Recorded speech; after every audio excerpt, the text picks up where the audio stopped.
आत्मा तो आध्यात्मिक है, लेकिन जो शरीर है वो भौतिक है, और भौतिक होने के कारण ये 3 गुण से फंसा हुआ है। इसके कारण हमसे कुछ गलतियां हो जाती हैं। अब सोचो ना, आपने गीता सुनने के पहले, गीता का लेक्चर सुनने के अटेंड करने के पहले तुमने कभी माना था कि शरीर आत्मा अलग होती है? कभी समझे नहीं थे। हम इस शरीर को ही आत्मा माने रहे थे, मान रहे थे ना। तो जब हम क्यों नहीं मान रहे थे? क्योंकि हम देहात्म बुद्धि से इतनी ज्यादा प्रेरित थे कि हम इस शरीर को ही सब कुछ मान रहे थे। लेकिन गीता पढ़ के धीरे धीरे धीरे हम समझ के हम अपने आप को कर पाए कि नहीं, शरीर अलग है, आत्मा अलग है। मैं जो कर रहा हूँ, शरीर कर रहा है, आत्मा कुछ कर रही है। लेकिन क्यों? क्योंकि आत्मा शरीर से चिपकी हुई है, इसलिए शरीर के होने वाले कष्ट आत्मा को भी लगते हैं, आत्मा को मिलने वाला आनंद शरीर भी उठाता है। दोनों एक दूसरे से जुड़े हुए हैं। जैसे आचार्य उदाहरण बताते हैं, भागवत में आता है कि जैसे चंद्रमा का गुण क्या है? प्रकाश देना। चंद्रमा का गुण क्या है? प्रकाश देना। पानी का गुण क्या है? पानी अंधेरा होता है।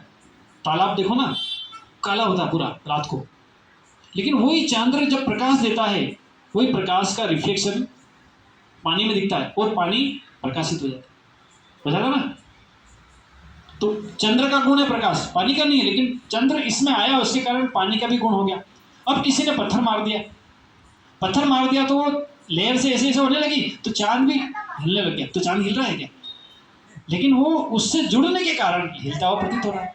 तो ऐसे ही हमारी आत्मा शरीर दोनों अलग अलग है, लेकिन दोनों एक होने के कारण आत्मा जो आनंद उठाती है, उसको शरीर भी थोड़ा आनंद ले लेता है। और शरीर जो कष्ट उठाता है, कभी कभी आत्मा तक दुख आती है। कितना कष्ट उठा।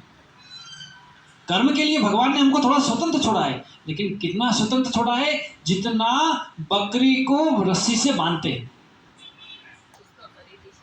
हाँ, बकरी होती है ना, बकरी, कुछ भी ले लो, बकरी ले लो, गाय ले लो, बैल ले लो, घोड़ा ले लो, गधा ले लो, रस्सी से आपने बांध दिया इस खंबे से, तो जितनी दूर तक रस्सी है उतने ही क्षेत्र में वो काम कर सकता है, कुछ भी।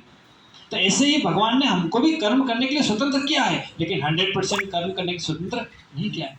कुछ सीमा तक हम कर सकते हैं, ज्यादा नहीं कर सकते। समझ में आया बात?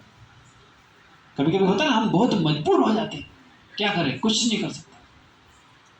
जैसे आप एक सुपरफास्ट ट्रेन में बैठ गए, दिल्ली मुंबई और रतलाम में रुकी, उसके बाद सीधे कोटा रुकेगी, और आपको बैठना था दूसरी ट्रेन में, और गलती से उसमें चढ़ गए। अब आप क्या कर सकते हो बताओ? कुछ कर ही नहीं सकते। जब तक कोटा नहीं आए तब उतर के फिर लौट के आप